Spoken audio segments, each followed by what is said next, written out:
Welcome back to episode 4 of the Pick and Roll podcast. We recorded episode 4 last week. We did. But so many things went wrong. We were thinking about posting it just like an audio clip, but even the audio was terrible. So you didn't get to see that, but basically what you're seeing here on this camera, it was all fuzzy. The audio, you could hear me on his mic, so it was creating pickup. And then even like when we were on set, this microphone arm fell off, so And all the cameras died before we finished, so Yeah. it really just everything went wrong. It was hard to recover. What was actually a good talking episode, It so was it's sad. because But, we discussed the trades. Unfortunately, we won't be discussing that today. So we've taken like a 2-week break from. yeah, the NBA, NBA the NBA tour. moves fast, so we've got to keep rolling with the new content. Yep, but it is All-Star Weekend this weekend, so festivities. This is going to be a bit of a different episode. We're not going to talk about the week before. I think we've got 1 or 2 topics to talk about from the week before, but most of it will just be about this weekend, what we like, what we want to change, just Etc. Just all talking about the all about All-Star festivities. Yep. So hope you guys enjoy. Going to be nice and relaxed. Not too many notes today. Just Just off the freestyle. dome. Just talking. Vibes, pretty much. Cool. So we want to get into, first of all, we won't talk about the celebrity game because It's going on right now. it's going on right now. It's recording. I know Carson Nat. Do you know any of the celebrities other than Micah Carson Nat? Parsons and CJ Stroud are football players, like NFL players. okay. I don't even know. And who else? Puka Nakua is a NFL player. Right. But apart from that, I'm pretty lost. I'm pretty sure Meta World Peace is in it. I don't know what name he He goes is. by now, but I think the he's in coaches it. are more star-studded than the players. Yeah, like Shannon Lil Wayne, Sharp and Lil Wayne as well. 50 Cent. 50 Cent. And it's sort of gone downhill as well. Like last year wasn't too bad. DK Metcalf was in it, dunking everything. Forgot who else. The MVP was the actor, the woman actor. I forgot what her name is, but she balled out. Francis TFO, tennis player, was in it last year. Yeah, we had a few good ones, and it's sort of been going downhill. Like Celebrities don't want to get embarrassed. no, but like it's no good for the fans. Like when Justin Bieber was playing, J. Cole was playing. Yeah, crazy. Like that's what I enjoyed. I'm sure that's what everyone else enjoyed. But now, I don't know. Maybe we just don't know all these celebrities and They're just old. they're popping off. But nah, I'll watch it for Carson. I'll watch the replay for Carson Nat, but because that would be funny. He's pretty short. But the rest of it, I don't know. But yeah, we'll go straight into the dunk contest. It's nice to see an actual all-star in the dunk contest. We haven't seen that in the past couple of years. Jaylen Brown obviously participating.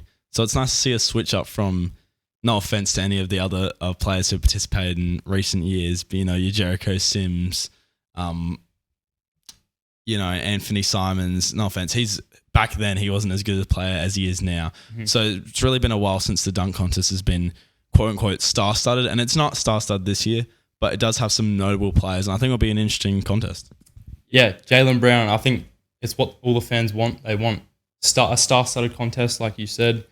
And I think it's a good step in the right direction because I don't know when the last time we saw an all-star in the dunk contest was, but I don't know if Zach LaVine was an all-star. he wasn't an year. all-star back then. But it was a long time ago. So I think people are underrating that aspect of this year. Like nobody's been really talking about the fact that they've finally got an all-star in the dunk contest.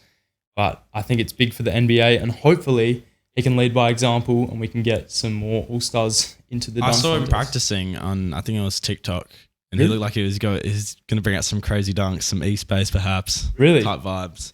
But yeah, just less players participate. They don't want to get injured. They don't want to embarrass themselves. I think that's the main thing. That's the main But like thing. we're talking about with the celebrity game as well. And even in the real All-Star game, they don't want to embarrass themselves. 3-point contest, you can't really embarrass yourself unless you clank every shot. So they're trying to make it in. But you don't want to like seem like you're trying too hard. And it's like you're shooting threes every day as an NBA player. You're not doing flashy dunks. I don't know. Maybe some players do it during practice, but nobody's doing just flashy dunks, practicing flashy dunks every day. So it is, I mean, you really got to practice to perfect it. And the margin for error is huge. So You don't want to embarrass yourself. No, and the other players in the dunk contest, Jamie Huckers Jr., and we've also got Jacob Toppin, and we've got Mac McClung, the defending champ. Mm-hmm. So pretty in terms of Mac McClung is obviously a G League player, I think, currently. Jamie Huckers is one of the best rookies this year. And Jacob Toppin scored his first NBA points. We were talking about on the podcast last week. Obviously, it didn't come out. But I was saying I saw him score his first points against the Mavericks the other week. He looks like he's got bounce. So He looks like his brother. I don't know. Can Jamie throw it down like that? But in terms of star caliber, I think it's going to be interesting. And the dunk contest definitely has some flair to it. I think it'll be good. I think how we said a lot of no all-stars participate. We often see young players who aren't quite all-stars but will blossom into all-stars play. We had Paul George, we had John Wall, both before their primes, both before they were all-stars. I think Jaime Jaquez, this could be, I don't know, it could be another situation like this. He's a really good player. He doesn't see, he's been injured a few times this year, but he hasn't been, he'll progress as well, but he has been he has been a big part of this offense, Miami Heat offense this year, so we could see him progress. But yeah, I think he's got a lot of bounce. He participated in a high school dunk contest when he was in high school, when he had the short hair, didn't have any long locks, Jesus locks. And he looked pretty bouncy. He looked pretty good. He had a few moves in his bag, he was throwing down windmills, East Bays. Also, I just want to go on a quick little tangent because it's been more of a fun episode. I'm not keeping it structured. Yeah. But CJ Stroud was talking about the Houston Texans quarterback who was playing in the All-Star game. Apparently, he played Triple J in high school, and he said he dropped 40 on him and hit the game winner on his head. Really? So, yeah, so there's a bit of rivalry there. I think I saw Jamie responded to it and said that it wasn't directly on him, and he didn't think he had 40, but he hit the game winner. So right. Well, there you go. Not too bad. There's some talent in the celebrity game. I'll say that. But, okay. Interesting. Bit of all-star lore. We're underrating it. Maybe they're going for more of a talent aspect rather than a star-studded aspect. I've already seen 2 dunks. Really? Yeah. I haven't checked my phone. Puka Nacua and Micah Parsons, both the NFL players, obviously very athletic. So they've been yamming it. Yeah, I think it's good to have an NFL player and other sport athletes. What did you think about last year? I'm just going to touch on last year, even though it's not relevant anymore. I had WNBA players playing in the All-Star game. Do you think that's right? Because if you had... In the celebrity game? In the celebrity game, that's what I mean. I don't know. It's controversial. Yeah. They did dominate. They dominated. Yeah, in terms of talent, obviously they're going to be better than everyone else on the court. And they deserve to get some time in the spotlight. But they're not celebrities. They're players. You don't see NBA players in the celebrity game. So, I don't know. I just feel like it's because the WNBA have an All-Star weekend. Yeah, they do. See, this is why. Because I have to ask that question. Obviously, it's not getting enough attention. Yeah. So they're integrating it more into the NBA All-Star weekend. I think it was kind of wrong because the WNBA players, you're inviting them that the NBA would invite them and expect them not to dominate. I feel like that's what the sort of impression was for me. They're inviting them, not expecting them to dominate. So I don't really like that. It's kind of, I think it was a little bit disrespectful, but obviously they participated, had a good time. And it's not like they were trying. It's not like they were really trying. They were just pulling up, having fun. So that aspect as much disrespect as the WNBA gets, there's still some very good players in the league. Super obviously. Good. Caitlin Clark. Yeah. Yesterday, she had 48, and she had the most. I don't know. Is it NCAA? No, but it's women's. I don't know if they call it something different. NCAW? Maybe something like that. But she dropped the most points all time in I'll call it NCAA career. Tough. So she's going to be unreal. She's getting drafted next year. She'll be easily the number 1 pick. Yeah, and talent like Kelsey Plum as well for Duke. So there's definitely some good players coming through the ranks. This is not a WNBA tangent. This is the All-Star. Yeah, they'll come in and dominate. But yeah, let's get back on topic. Who's your prediction for the win My for the dunk prediction? contest? You see, I want to say I don't think it's going to be Jaylen Brown. Because even though he is a good in-game dunker, if you call it that, he's not a flashy in-game dunker, but he gets up there, and I could imagine that he could pull out some good moves with how long he's in the air for. But I think Mac McClung is more tailored to that sort of thing. Just strictly dunks. I bet he's been in 20 plus dunk contests in his life, official dunk contests in his life. That's what his high school reputation was. Everyone knew who Mac McClung was back in the day, because he was such a good dunker, such a flashy dunker. Harmy, he needs to prove himself. I've seen a few clips of him, but I won't say that Harmy's going to win, and I have barely seen a single clip of Jacob Toppin. I've seen him catch a lob in, I think it was an NBA game, might have been a G League game, and he looked a lot like Obi Toppin, like with his verticality and jumping style. I would give it to Mac McClung. He's proved himself already. I think he can repeat it. He barely missed a dunk last year. What do you think? Yeah, I'm just going to rank them. I think Triple J probably will finish last. He's a bit of a bigger player compared to the others. I just don't think, I haven't seen the athleticism and speed. Obviously, he's an NBA player, so he's very athletic and fast compared to the average individual. But I just don't think compared to his other opponents. I'm going to go Jaylen Brown third. I'm going to go Jacob Toppin second. I think he's going to surprise off of the limited highlights that I've seen of his bounce. Yeah, very reminiscent to his brother Obi, and I feel like on a pure dunk basis, I think he could put out something special. And yeah, I'm going to go Mac McClung for the win because last year we were shown what he's capable of. He hasn't lost his touch since high school, and he really has time to perfect those individual dunks.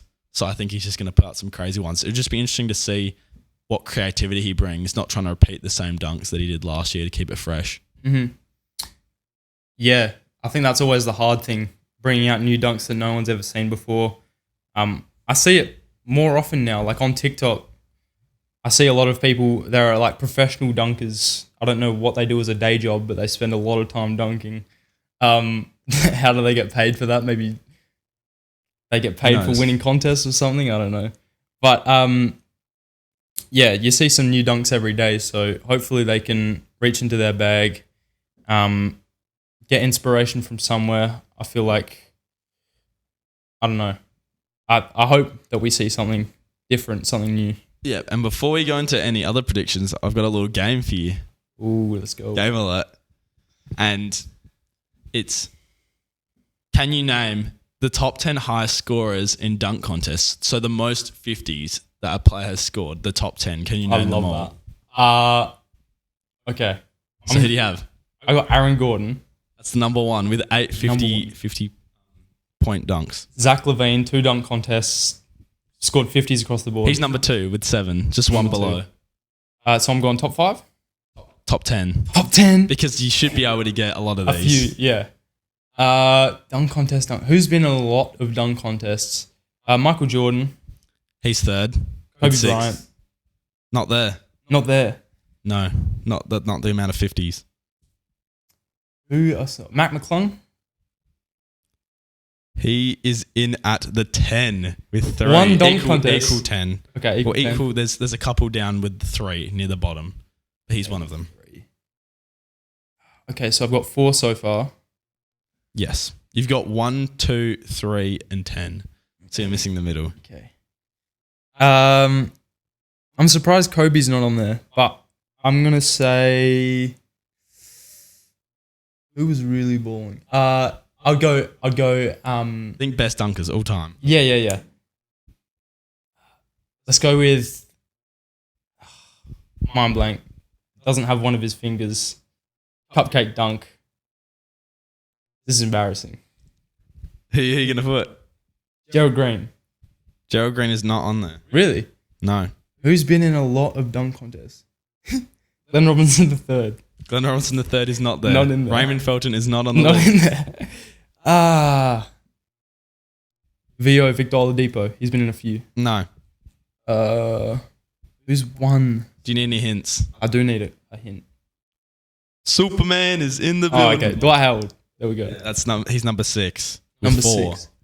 Okay, 4. You're missing 4 and 5, which are two 5 times 50-point scorers. One is from the 80s mainly, and one is from the early 2000s. Dr. J? No. Clyde Drexler. Nah. 80s. And you said early 2000s? Yes. You'll be kicking yourself once you find out. Baron Davis. No, it's not. Very close though. Jay Rich. Correct. Jay Rich is number 4 with 5. So you're missing 5, 7, 8, 9. 5, 7, 8, 9. All right, can I get another clue? Number 5, you'd say he's produced a lot of highlights in his career. So many players have though. Yeah, but dive into that.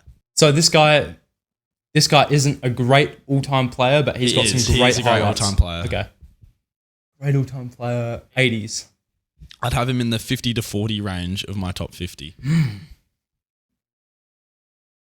Think about the clue I said. It's more. There's more layers to it than just that. He's had a few highlights. Think about it. Like offensive? What do you Just mean? think about it. Oh, it's his nickname. The human highlight reel. Yeah. Who's got that nickname? Human highlight reel. Flame this guy in the comments. Yeah, flame me. I deserve that. Can you give me the first letter of his first name? D. Played for the Hawks Dominique. Oh, Dominique of course, Wilkins. The human highlight reel. with 5. Now you're just missing the final couple. There's multiple answers for these. One has 4 and then the rest have 3. For any all-time legends? Yes, one of the best dunkers ever. Probably the best dunker ever. Vince Carter. Correct. T-Mac. Number 8. Vince Carter's on there. T-Mac. T-Mac's not on there. There is one who won recently in the past 5 years. 5 years. And there's one from the early 2000s and one who was one of the most interesting dunk contest wins, to put it that way. I don't want to give it away straight away. Unless I have to. You're Derek Jones Jr. Derek Jones Jr. has 4. You're talking about that. That's controversial. It is. 2 left, I think. And what was the first one? The clue you gave for the first one? The higher one on the list? Early 2000s again. Very common name. It's hard to differentiate. Common name. Early 2000s common name. I'm going to need more than that. First name starts with a J. Jeff. No. Jeff Green's been one, I think. But not Jeff. J. Need more. Last name starts with an S. Josh Smith. Yeah, correct. Yeah. And the last one, you could say, I don't know how to phrase this without giving it away fully. Mm-hmm. But this man had absolute bunnies. He had to have bunnies. He had to have bunnies. He had to have. Because he eats carrots. No. Because he gets carrots. Because of his physical He had to have bunnies. stature. So he's big. What era? Maybe he's not big. He Spud. Spud Webb. Webb. Top got the you. list. That's the top 10. Sweet. Sorry that That's took 50 a while. points. I got everyone in the end He did. after a few clues, but That's all right. man, we got there. Need a few hints, but I thought it was very interesting. That was very interesting. I'm surprised that Aaron Gordon and Zach LaVine have the most. Even though they have been in Yeah, well, they 4 each, participated in but a lot, and obviously the they went greatest back to back dunkers. to back to back 50s in that 2016. Do you think dunk contest. definitively they're the 2 best dunk contest dunkers we've ever seen? They have to be off of based off of not individual dunks, but based on the tenure of their time. And It's Aaron crazy. Gordon should have won one. Definitely. The one where he dunked over Taco Fall. Yeah, come on. Derek Jones was insane, but come on. Tallest man in the building. I think it's a bit weird. Aaron Gordon, he doesn't pull out too many crazy dunks in game. Except that one on Landry Shamet on Christmas. The posterizer, Yeah, fast break, crazy. Yeah, I was watching that one live. I went off my rocker. Yeah, that was crazy. No one expected him to dunk it. Well, I guess you should have expected him to dunk it. But yeah, he just pulls it out on All-Star weekend. Maybe he has some secret ingredients or something. But. So now, do you want to move on to the 3-point contest predictions? So in the 3-point contest, we have Malik Beasley, Jalen Brunson, Tyrese Halliburton, Dame Lillard, Larry Markkinen, Donovan Mitchell, Kat, and Trae Young. So out of those, it's hard to pick because on any given day, these players can make, 100% nearly of those threes. And I'm not sure if they have like the deep balls. They do, I think. But yeah, they got the new court and they can easily install these things. Yeah. I think they definitely do. So based off of that, I'm either gonna have to go Trae or Dame just because of that deep range. I feel like those are worth extra points as well. Yeah. Malik Beasley has the highest 3-point percentage this season out of all of them. He does, but I'm saying if the one's back, he doesn't take pull-ups from deep range. You're right. So I'm gonna back Dame. I'm gonna back my boy to win. All these Mr. players are good Inconsistent. shooters, of course. But in the 3-point contest, no pressure. I feel like he'll just cash them.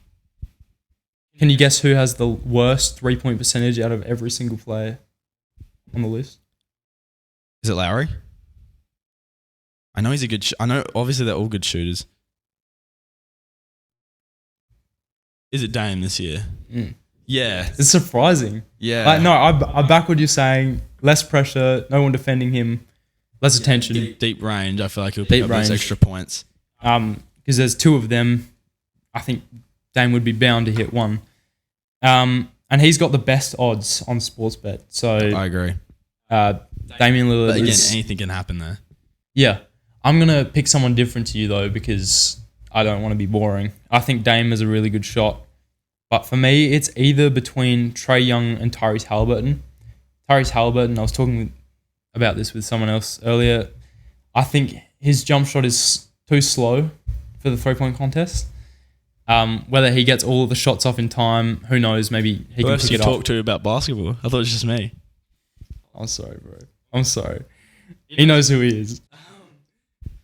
He's probably the only person that watches this. Shout out. Shout out to you. His 3-point shooting style it's quite slow and unorthodox.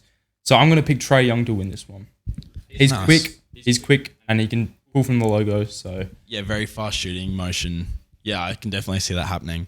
yeah, And do you want to go the All-Star game in general, the MVP predictions? Because this is a bit of an interesting one. It's more about who tries the most. And so normally we've seen in the past couple of years, it's normally a younger player. In the past couple of years, last year was Jason Tatum. I feel like not trying to like prove themselves, but in a way kind of assert themselves as like, I'm young, but like I'm going to win this because so many great players have won this award in the past. Mm-hmm. So I'm going to go Anthony Edwards. I think he's just going to pull out some dunks. He's just going to go crazy and try and run up the score a lot. But who do you think? It's kind of a shot in the dark, but who do you think? Before I answer this, I want to hear your opinion. Do you think this All-Star game will be competitive or it'll be more for the fans? Because we've seen both in the past 5 or so years. I With think with the East versus West and then the picks, the All-Star captain picks, how that has changed.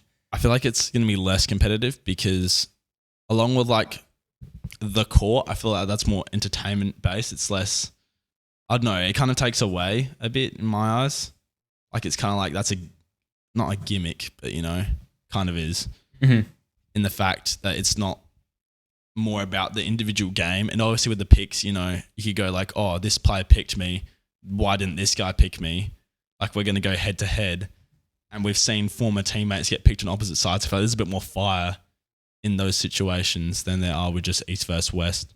But who knows? We've seen back in the day, obviously, around this time, that it was a very coveted game. So we'll see if we can return to that. That's probably what the NBA is trying to get at, but who knows? I agree with you. And based off that theory, actually, no. I would probably go with a starter because you start off the game.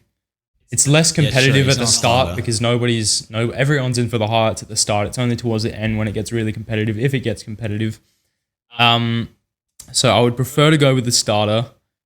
Anthony Edwards is a really good pick because based on that theory that you just said, the fact that it'll be a highlight show, he's probably capable of pulling out some of the best highlights out of everyone on this list. Maybe you got Jaylen Brown, just been in the dunk contest, might use some of his unused moves in the All-Star game.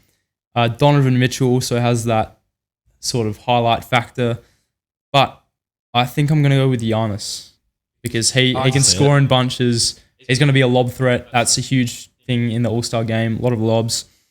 And with that Dame connection as well. Mm-hmm. Hopefully that works out. A lot of passing. Hopefully. So yeah, Giannis. Cool. And along with that, I've got another quiz. You got them all. Damn. But this one's not as long. This is only 5, and it's can you name the All-Star Game MVP from the jersey? Damn. There's a few. Most of them are pretty recent because you're gonna have to think. Mhm. But I feel like you should get most of them. Most of them. But that's about the last one. You need a few hints. Right. I'm The not. first one is iconic 1996. This was well before my time. So I probably won't know a lot of the MVPs from back in the day, but that jersey, you said 1996? Yeah. It just calls Michael Jordan. It just That's correct. That's why it's the first one. Yeah, We gotta make it just screams Michael somewhat Jordan. easy. I'm not gonna tell you the years for the rest of them because they're more recent. So Okay. it's I should be able to guess. You should be able I'll to try get and it. guess what year as well. That was 2020 because I know that was the lockdown year. Was that in Indiana as well? no. Because that looks. I think it was Atlanta. It looked like Pacers jerseys. With that one, I remember Steph Curry went off.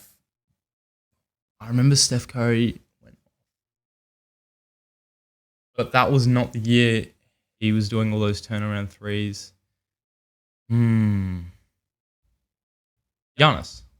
You know how to put my boy in there. Yeah. Yeah, he went. It just He rung a went bell. 16 for 16, 100% from the field. I remember that. Yeah, I remember that. Crazy year. Because it was lockdown, I was sitting in my house and I absorbed all of the Yeah, All-Star okay. weekend. It was great. 2 out of 2, 3 left. Let's see if you can keep up the perfect score. 2016. Iconic jersey. LeBron. And the perfect run comes to an end. Russell Westbrook. No. Oh, that was. Yeah. Because Yeah. he shot a lot of threes, I think. I remember that. Yeah, he game. did. He was just going crazy. Yeah. Iconic year. I just remember Great game. LeBron because it was the one. That was in Toronto. And Yes, it there's that was. iconic image. Yeah, of LeBron with Kobe and Drake Kobe in the and Drake. background. So that's where my mind went straight away. And that was the 2 out reason. of 3. You're still passing at this point. Yeah. Next one. I'm going to say this was Phoenix or New York. Not Phoenix. It's a bit older. Yeah, 2000s. So that's. What jerseys are those? I don't think Curry was in the league when. No, he must have been. There's no other 30 in the West. The actual numbers have nothing to No do with it. meaning? No, it's just the first picture that came up. Okay. They could have, they couldn't. I sort of want to go LeBron because I've seen photos of him in this jersey. I think I've maybe also seen. Can I get the year? Because it's a hard Okay, 2009. 2009. It's a later Shaq. No, it's sort of prime Shaq, isn't it? I sort of want to go Shaq, but I'm not going to go Shaq. Hold on, let me think. Yeah. Shaq, Kobe, or LeBron. That is my guess. One of the three. Or Jason Kidd. I'm trying to gauge your reaction. Yeah, I'm trying to keep poker face. I'm gonna go with Kobe. That's correct. It was Let's go. Kobe and Shaq. Both won. Both of them. Okay. Yeah, so I got 34 technically, you could say that's Shaq, yeah. but there was no real meaning to the numbers. But 3 out of 4, 75%. Cool. The last one, I feel like you should get this one. Oh, it was 2017. What do I remember from that game? I remember Russell Westbrook going off. but he was not the All-Star MVP. Who was the All-Star MVP? Who do I remember?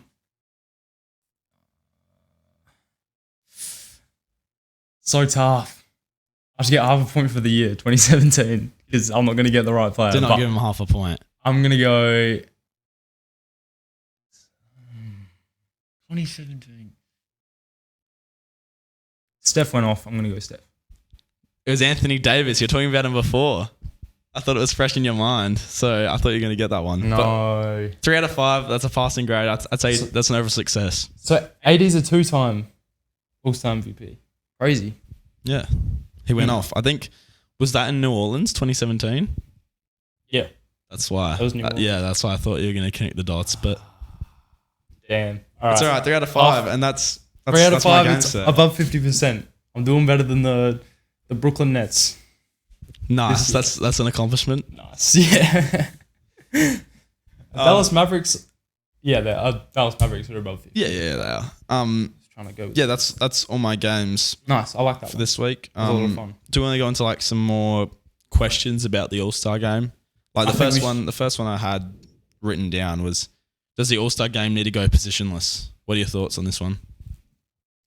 That's one way that we can prevent snubs because there were some players this year in positions like the power forward in the West, Sabonis, getting snubbed even after having a career year this year. I'm not sure if we spoke about it last week or the week before. I'm just going to say, I think we'll talk about it a bit. Karl Anthony Towns shouldn't have made it over Domantas Sabonis. That's what I believe. So whether they should go positionless, I think yes. Because it's a positionless league as well. Like, it doesn't really matter.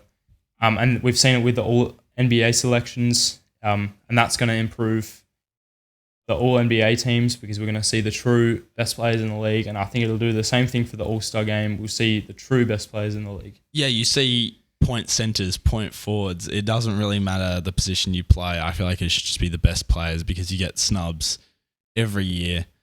And I just feel like it improved the quality of the players. Maybe it wouldn't improve by a significant amount because obviously most of the players deserve to be there anyway. But just refine it that little bit more where I think it'd be a more enjoyable team to watch. Just a bit of a mismatch. You know, whatever players can get in, can get in. Mm-hmm. I've got a question that I've just come up. It's not written down. Yep. Do you think that the fan vote should have more of an impact on the All-Star selections? Because even though it would bring in players like Austin Reeves, Zaza Pachulia, I think that'd be kind of entertaining. It would be, but I feel like there's pros and cons. I'm thinking out loud here. Mm-hmm.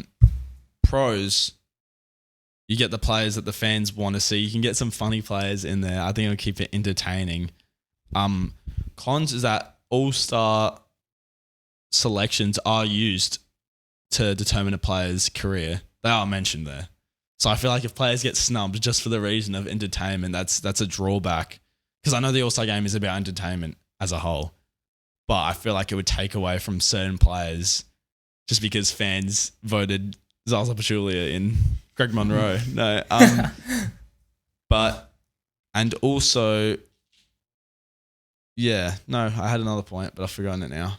But that was my main point, is that I feel like it takes away from those players who rightfully deserve it. I just came up with that question, so I haven't fully. I don't think it should be. But if I had more time to think about it, I could probably talk more about it.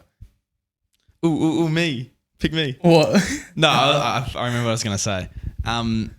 Is that also teams like the Knicks, the Lakers, Boston are going to have way more draw, as we see in the votes. So it's just going to happen that eventually you're just going to see way more Lakers All-Stars, way more Celtics All-Stars, even those who don't deserve it in the end. That was my point. Yeah, it's gonna make people unhappy because you've got really good players who aren't going to get selected because they're in low market teams, and they're not really. I mean, they're probably a lot of people's fan favorites, but as a league globally, they might not be the fan favorite players, and they get snubbed even though they're one of the better players in the league. So I agree with you. Yeah, speaking of snubs, obviously there's snubs every year, but do you think, this is a hypothetical, do the All-Star rosters need to be increased in size? Obviously, it's not a matter of how many minutes you get per game. Players don't really care about that. And again, it brings into the point where All-Star selections come into play when we judge a player's career. But it would be, I feel like it'd be an improvement, especially talking about this year, to see De'Aaron Fox, Sabonis in the game, and Trae Young and Scotty Barnes originally in the game. What do you think about that? I agree in the fact that I don't think the All-Star game should be too prestigious. Like, even though it does attribute, as you said, to career accolades, I feel like if they did introduce, I mean, they go based on a standard NBA team where they've got 11 per side, or whatever it is, 10 per side. So I get it in that fact. I think it's 12. It's 12. Okay. Because 2 wild cards. Yeah. But I think if they added one more from each side, and it went positionless, I think there'd be way less snubs. Yeah, that'd be fine. Would anyone have been too angry if Karl Anthony Towns didn't make the All-Star game? No. Would you call There'd him be riots on the streets? Would you call him like a snub though? Like if he wasn't selected, Sabonis was selected? I wouldn't personally, but I'd understand it because they're such a good team that it's weird to have only one All-Star from there.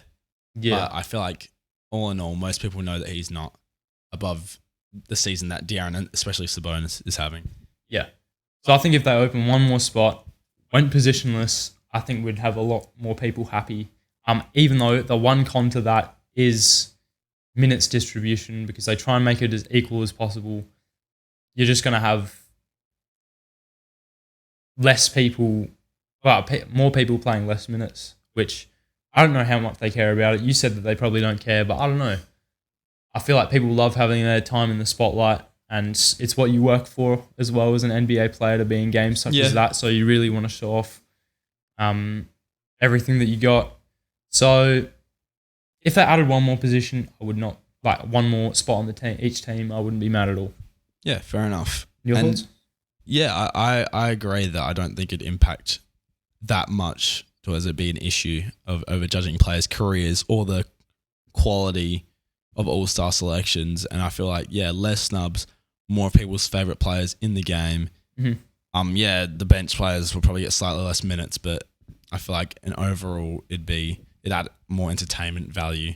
And it'd get more fans into the game because, Kings fans, are they going to watch the All-Star game that intently? They probably are if they're true NBA fans. More intently if they had... Yeah, casual Kings fans are not going to, or barely probably, I'm making an assumption, but tune into the game because neither of their team's best players are in there, even though they're a playoff team. Yeah, mad. I'm still a bit heated on the fact that DeMontis, he's one of my favourite players this year. So yeah, he's been going crazy lately. Like, so underrated. I said this last week, so you guys haven't heard it. I think he's basically the face of the triple-double this year in the league. Either him or Jokic, but for Jokic, it's become sort of is novelty the right word? Or is that the opposite? What were you saying? The Jokic getting triple-double is a novelty or it isn't a novelty? It is a novelty in the fact that he gets it every week. Yeah. Yes. That's what I mean. Yeah. Vocab. And that brings me into my last point to where the All-Star game, people have been complaining recent years, it's not as fun, etc., etc. Do you think we only view the older All-Star games as more fun and more competitive because of nostalgia, or do you really think there was a difference, and what is the noticeable difference between then and now? It'd actually be really interesting to check. If you want to check this, just look it up quickly, what the scores of All-Star games have been throughout the years, because I feel like one of the factors could have been that the All-Star game was either more exciting or it was more competitive. I don't know which I would prefer. Ideally, both.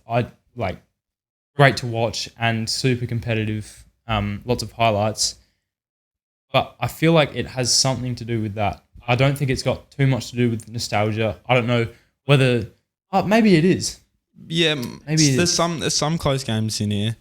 There's a double overtime game 2003. 2004 was 4 points, 10 points, 2 points, 20 points blowout, 6 points, 20 points, and then recently it's been 2 points, 20 points, 3 points, 20 9 is points. crazy. Overall, the game, I feel like nostalgia does contribute as a factor, and I think players in totality were trying harder on defense. You can see the scores are much higher than they were. You know, we're hovering around 170, 180, and back in the day it was 130, 120 on average. So I think it's a combination. I think the All-Star game, because the East and West were more competitive in, say, the 2000s, in the 90s, I feel like it was like almost a perfect balance between entertainingness and competitiveness. Yep. Whilst in recent years, I think that's what Adam Silver was trying to change with the All-Star draft. And now they're switching it back. So it'll be interesting to see how competitive it is. Hopefully we can get the competitiveness back with the highlights and the fun that surrounds it. But yeah, I think it also nostalgia contributes to it. Because even now, looking back, like 2017, 2016, when you were showing me those jerseys, I was trying to think back to it, and like it's just good times. Like especially 2016, what a good year. Is that life or is that NBA? Both. I think Yeah, it I changes agree. depending on the person. Like 2016 for me was a good year. But I wonder, like 20 years from now, if we look back at like 2018 or like 2022, and like even the year that Steph Curry had like 50 with like 12 threes or whatever, 2 years ago, hit two look away 3-pointers, and it went viral. I wonder if we're going to see that in 20 years and think those were the times. Probably. So I feel like we will. So then that answers your question. Yeah, I think nostalgia plays a big factor. Yeah. But I think, do we want to transition? We've been recording for 47 minutes. Have we? Yes. Do we want to transition to talking about our award trackers? Yeah, I think that's a good one. Yeah. So what do you want to kick it off with? Do you want to go? We should go from least suspenseful to more suspenseful. Coach of the year. Coach of the year. The least suspenseful award. I feel like, in my opinion anyway, is important, but it's not. And I'm going to have to go Chris Finch of the Timberwolves because of what they've done this year. They've pretty much had the same personnel they did last year. There were questions around the trade for Rudy Gobert, and was it really worth it? And back then, even I was saying no. Why did they make that trade? Mm-hmm.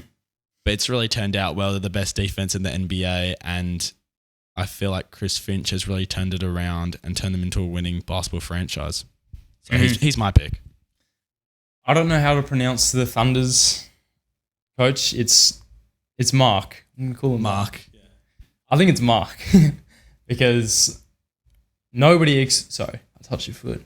Nobody expected the OKC Thunder to be a top 3 seed in the NBA. Last year they were just battling to stay in the play-in.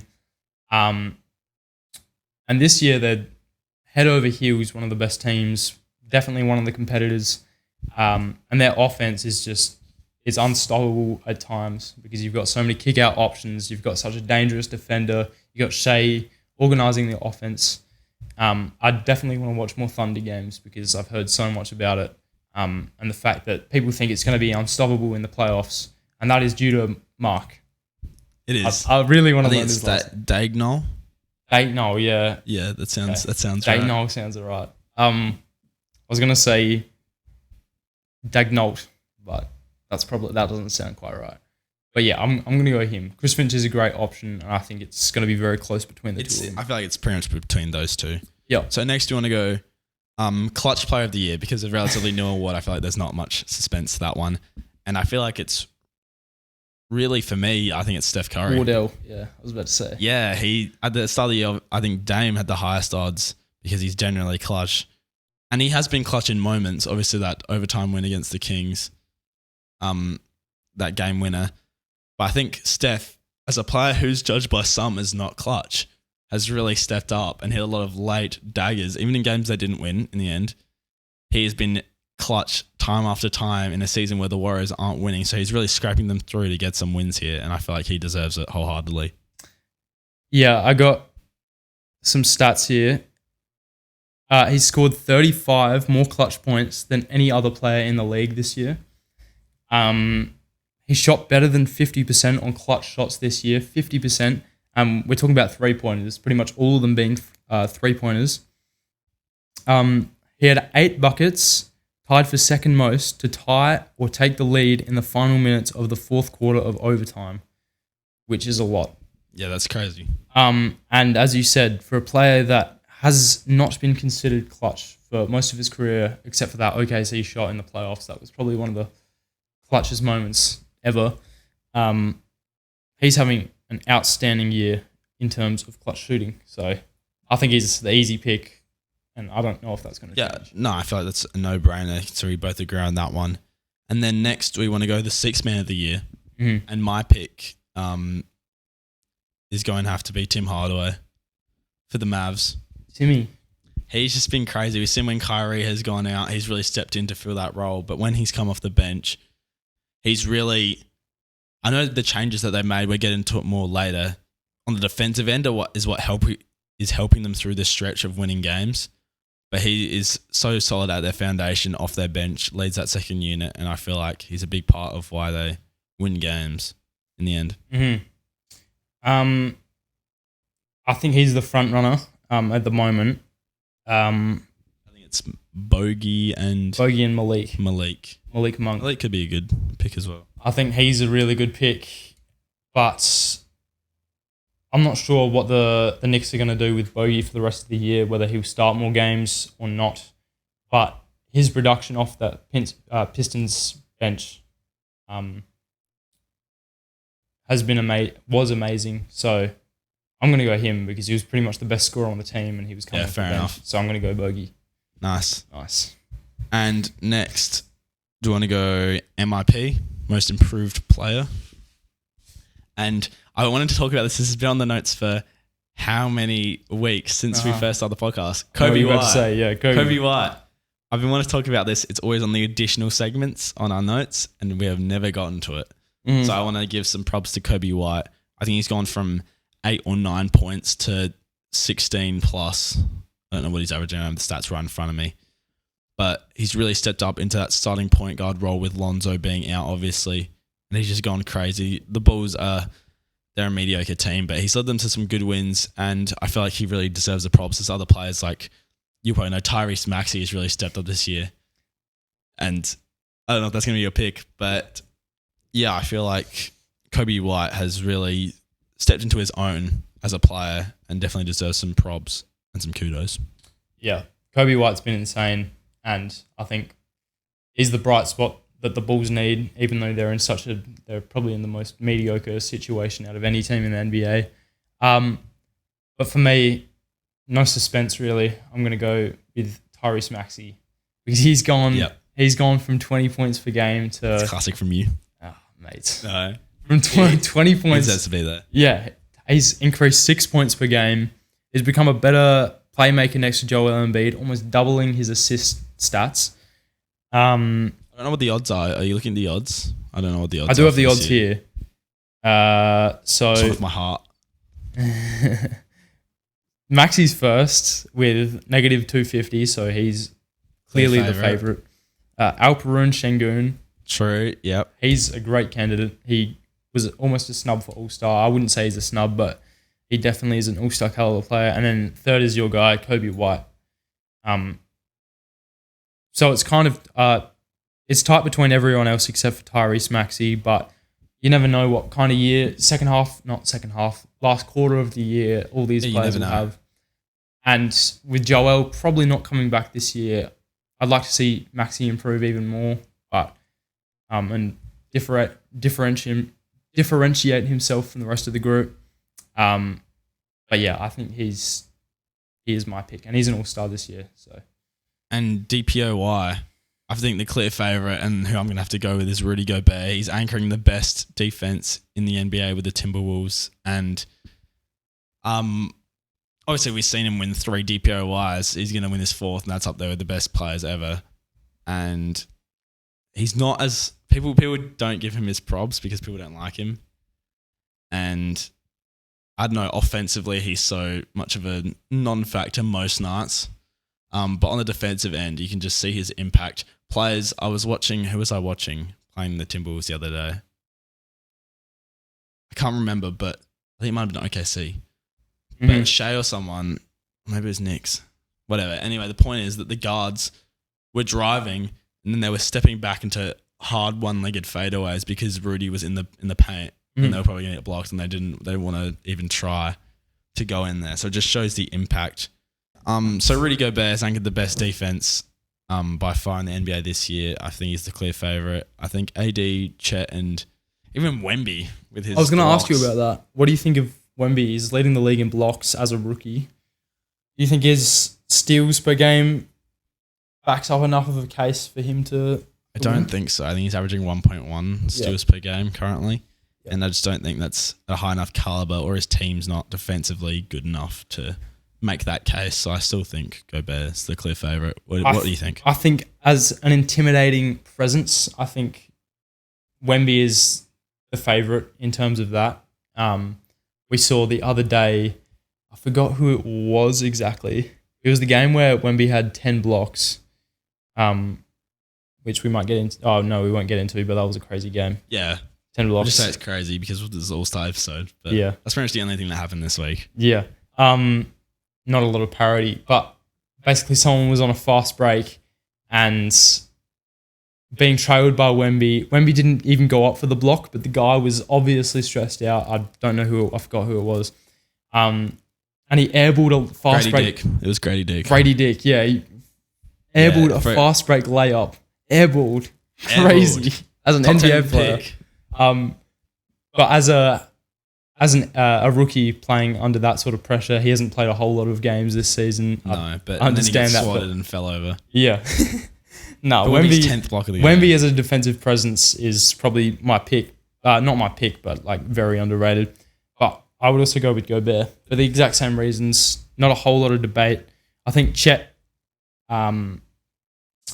is interesting because OKC's defense is so good this year, and he's really at the helm of the defense. He's averaging 2.6 blocks per game, and not quite sure how many steals. I think it's a pretty impressive amount, like either one to two. So I think he's an interesting prospect because the team is so good defensively. But yeah, I'd still have to go with Gobert. Yep. Nice. And then last but not least, MVP. We got two more. Oh, what Rookie. What am I missing? Oh, rookie. I'm missing rookie. I wrote them all down just then, but I forgot rookie. Do you want to do rookie verse? You go first. I got Vic because I think he's sort of spacing the gap now between himself and Chet. Even though Chet is a prospect to win Defensive Player of the Year, as we just said, Wemby's year as a rookie has been like we haven't seen in a long time. Yeah, he's the first rookie to record a triple-double with blocks since David Robinson in 1990. He's averaging nearly 21 per game, 10 rebounds, 3 blocks, 1 steal. Crazy thing is he's 28 minutes. Yeah, less minutes as well than an average rookie that's like of high caliber as him. But as you were saying, like he's like the first rookie to record that, but he's also the first rookie to record like 10 other records that I don't know off the top of my head, but he's having a historic. He has to be the clear favorite. Has to be the clear favorite, even though Chet is great. Chet is obviously amazing. And he's going to have a great big gap between those two and the rest of the race. Yep. To be honest. So. And now we have MVP. Yo. Sorry, why did I just say yo? Yo. And January 12th, Chet Holmgren was favourite. So, and that's the most recent release. No, it'd have to be Wemby by now. Negative 208 That's over a to month positive ago. 145. Yeah, but now it'd have to be. He had a great January, so it would have to. It has to be. MVP. Yo. Obviously, with Joel not being in contention anymore, it's a very interesting race. The Nuggets and Bucks, as we're going to talk about in just a second, they're not experiencing the best team success as of late. So maybe Shea. maybe Luka. The Mavs are on the rise. We're going to talk about in a second as well. So I actually don't know. It's such a hard race with Joel out. He was the clear favorite in my eyes. So statistically, if the Nuggets keep up the record, I feel like Jokic is going to win, prediction-wise. I prefer, obviously, if Giannis won, or even Shea, because that's exciting and new. But I think Jokic still has to be my prediction as a whole. What about voters' fatigue with Nikola Jokic? Because I'm in the same boat as you. If he continues this pace for the rest of the year and the Nuggets stay as a top seed this week, but yeah, voters' fatigue comes into effect. But I feel like Jokic has less of effect. Does that make sense? It's hard to explain, but I feel like we're still being wowed by his efficiency is increasing. They're at the same point, the team is pretty much at the same point as they were last season. Mm-hmm. And I just feel like his success is continuing. And a lot of analysts came around to the idea, had to come around to the idea of Jokic, even after he won his first MVP. So I feel like his vote fatigue is kind of delayed. Is that dumb to say? Like, No, I get what you mean. I feel like he still has, and I don't know what the odds are, but I feel like he'd still be the favorite to win. It's not like he won it last year either. Like there was a little. No, break yeah, there. exactly. So I think personally, it'll still factor a bit, but I don't think it'll be enough for him to lose MVP. I think Shea is having a crazy year on one of the best teams in the West, in the more competitive conference. But I would put Giannis above Luka at the moment, to be honest. Yeah, just because of team success and individual stat lines. And more individual, because the Bucks Yes. have been trending down a little bit. We'll Not touch good. on that. Sorry for you. But Luka, yeah, they're like the 8th seed still, or the 7th seed. Even though he's averaging 34, 9 and 9.5. At the end of the day, the MVP, most valuable, to be the most valuable, you have to be Valuable near the to your top or team. having a historic run, and this run is very good. But I just don't think it's not Russell Westbrook triple-double per game. It's not that level. If we're talking about at the moment, it's Jokic. But if we're talking about in 2 months' time, I think Luka will jump to top 2 because the team Team success has is been trending injured. upwards. Yeah, it's trending upwards. The team's been injured. They haven't seen a full-fledged starting rotation on the court together for more than 3 games. And when they are together, they dominate. I forgot what the stats were, what the score was when Gafford was first traded and PJ Washington, but they beat OKC Yeah, and a by good like win. 35. Yes. One of the best teams in the West. So I think that's just a flash of what we're going to see. So Yeah, and transitioning into our rises and falls of the week, well, I have the Mavs as the risers. They're on a 6-game win streak at the moment. They're really putting together the defensive presence of Gafford and PJ Washington. We've really seen the increase. Could this be a flash in the pan moment? Maybe. But with the health coming back, Josh Green stepping up into his role in the starting lineup as well, I feel like the Mavs are just going to continue to trend upwards, and that does help Luka's MVP odds. Yep, agreed with the Mavs. I just touched on it, so I won't touch on it anymore. But they're going to keep getting better, I think. So. And 2 teams that they're not really rising on the standings per se, but they're definitely experiencing greater form is the Celtics are on a 6-game win streak. Obviously, the best team in the NBA, most well-rounded starting 5 that we've seen. Great defensively, great offensively. We've seen Porzingis step up as of late. And I've also got the Hornets because they've won 3 in a row. And Brandon Miller is another player I have written down that I want to shout out. Brandon Miller has been underrated as well. I think he had a 35-point game the other day and a 26-point game yesterday or something. But he's been going off and really carrying that Hornets team. What are your thoughts on those 2? Yeah, I think Boston have done really well despite some day-to-days recently in the past week. They've had Jaylen Brown out day-to-day, Al Horford out day-to-day, and then Tingus Pingus is still out day-to-day, I think. But even when they don't have the full team out, they're on a 6-game winning streak, and they're extremely good. Best team in the NBA, as you said. So, still my favourite. And the Hornets trending up, definitely. After the trade, I think a lot of people were skeptical on the trade. Sorry, not spectacle. on the trade. But yeah, it's really worked out well for them. They saw Micic in his first game drop like 16 and 10, which is the production you want to see out of a 30-year-old rookie. And then also Trey Mann, who's been averaging 13.7, almost 10 assists in his first 3 games. Crazy. We called it here first. Oh, you probably couldn't see it because the last week podcast, but we said Mate, I'll include a clip right here of us saying that. You had it here first. Or maybe not. Maybe I'll be too lazy to, but we'll figure it out. Yeah, the Hornets are really, really. Brandon Miller's coming into form. Not coming into form. He's in good form. It's just really showing his effort is showing into wins, which is what matters most. Can't wait for LaMelo to get back and see how this team looks as a young team. Yeah, but anyway, we're running tight on time. Hour 7. Damn. So I'm just gonna run over the falls quickly. We've talked about the Bucks the past couple of weeks. New coach. I still think they can turn it around, but just the defensive effort is not there. Giannis is having to carry. Dame's efficiency isn't there. Speed run. Nuggets. I haven't watched too many Nuggets games where they've been losing. They're on a 3-game losing streak. Do you have any notes about or any thoughts about why they're just experiencing a downtime? Jokic's numbers are down to 22 points per game. Honestly, not too sure. Yeah, they lost to the Kings and the Bucks yesterday or the day before, and they were down to the Bucks, who are our next team. No, I already said them. Sorry.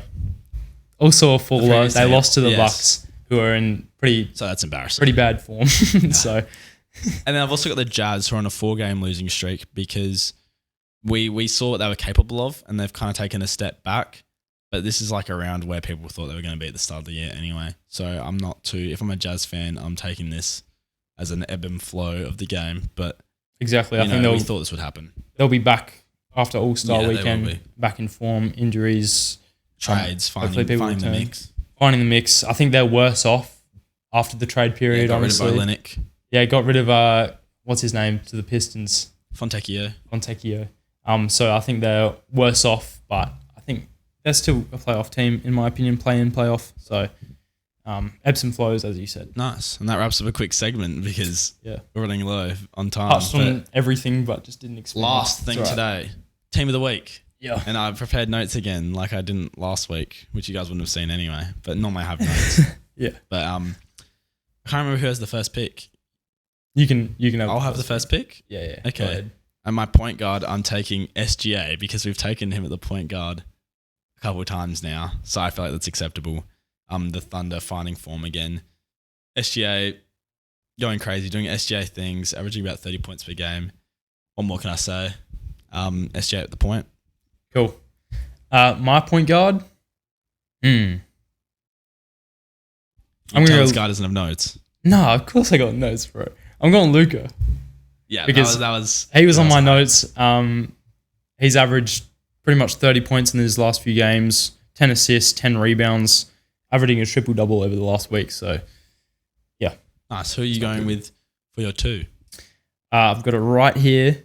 For my 2, I'm going to go with Anthony Edwards. Yeah, that was my pick. He dropped 41 the other day. And yeah, even though the competition wasn't that great, I mean, they had the Clippers. He still showed up. So, sorry, that cut there was me coughing. Yeah, he's averaging 32.7 points per game the past week. Yep. Who's your pick? I'm going to have to take, it's between 2, and I'm going to take Jalen Brunson because he's averaging 33 points per game, 5.7 assists, and shooting the ball at a high efficiency. The Knicks, we've seen the past couple of weeks, they've been trending upwards. They're on a losing streak at the moment, I think, but I wouldn't be too worried about that. They've got Randall out. Brunson just came back. So, yeah, I'm going to take him at my 2. Nice. And I get first pick of the 3. I hate that you've got the 3 pick. And now I'm going to take Jason Tatum. Okay, 3. Good. I thought you were going to take someone else that I really wanted to pick. Little sneaky one. But yeah, I don't know who else you want to pick out of there. But what's your reasoning? Well, the Celtics on a 6-game win streak. He's averaging 31 points per game, 10 rebounds, and 8 assists, nearly a triple-double per game the past calendar week. So it's a pretty no-brainer pick. JT at my 3. This one's a fun one, but I think he's the second best small forward this week. Denny Avdia. Yes, I was looking at it. Because he dropped 43 yesterday. Now you guys know when we recorded this. It was yesterday. Like 12 rebounds per game, 4 assists per game, and he's been averaging almost 30 for the past week. Denny Avdia, like, he's been great, and I think it will keep improving, and hopefully we see some averages like this in years to come. Yeah, hopefully. That'd be cool. The Wizards would appreciate that. Not to be that guy, but we have to speed it up a little bit here. 4 minutes left. All right. So with your I think so. I've got a timer on my phone. All right. With your 4, who are you taking? All right. Don't Speed do run. Giannis. No. Yeah. I don't even need to discuss that much. He had 12 assists yesterday, which is a standout, and he's had 35 points. So, yeah. Now, this is an interesting pick for me, and I'm gonna go Paolo Banchero at my 4, averaging 26 points per game, 7 assists and 6 rebounds, really showcasing his playmaking skills as of late. It's between him and Zion for me. Nice. The Pelicans have been playing well, but just a little bit more fun. Mhm. Paolo at my 4. Nice. And then I have first pick of the 5. And I'm taking your boy, Domantas Sabonis. You know who's going to do it. Yeah, I know you were going to do that. He's averaging fine. a triple-double. You know, how many back-to-back double-double games has he had? Yeah, the Kings just need to turn it around. Fox has been a bit down lately, but, you know, he definitely deserves to be in my team. Yep. I'm going Vic with my center pick. Yeah, that was who I had written down. Averaged like 24 over the last week. Had a 10-block game. Probably definitely one of the best centers in the league this week. So next is my 6th man. 6th man. Who haven't we picked? Damn, we got Luka, didn't we? Kyrie Irving. Yeah, look, pretty no-brainer. Not even going to explain. He had a great No, week. best joy in the league scoring-wise on average. And I know who. I'm going to take Donovan Mitchell. It was between him or Curry, but the Cavs have experienced more team success. Did you take Shea as your point guard? Yes, I did. Yeah, nice. Otherwise, Yeah, I good. would have taken Good, him. Yeah. good. Thank God. But yeah, Curry, less team success. Donovan Mitchell has been leading the Cavs on an insane run at the moment. So it's a pretty no-brainer pick in terms of that. And that's As a our snub, teams. shout out to Bam Adebayo. Had a triple-double the other day, and he's been up in his season averages in the last week. So Shout he's out. an honourable mention. It was And the between Miami him. Heat are playing better. So Yep. But yeah, those are Nice. our teams. Let us know down below Who whose won? team wins. Who I think it's won? mine again. We did one last week. Don't be which you didn't silly. see, but I think mine definitely won last week. Mine, bro. Oh, yeah. No. Yeah. That was last week. Yeah, Yours yeah. won. But the weeks before, I definitely won. So But yeah, let us know. And that's going to wrap up the podcast. Thank you guys for watching and or listening. If you're on YouTube, like, subscribe, comment, interact with the video. If you're on Spotify, give us a 5-star rating.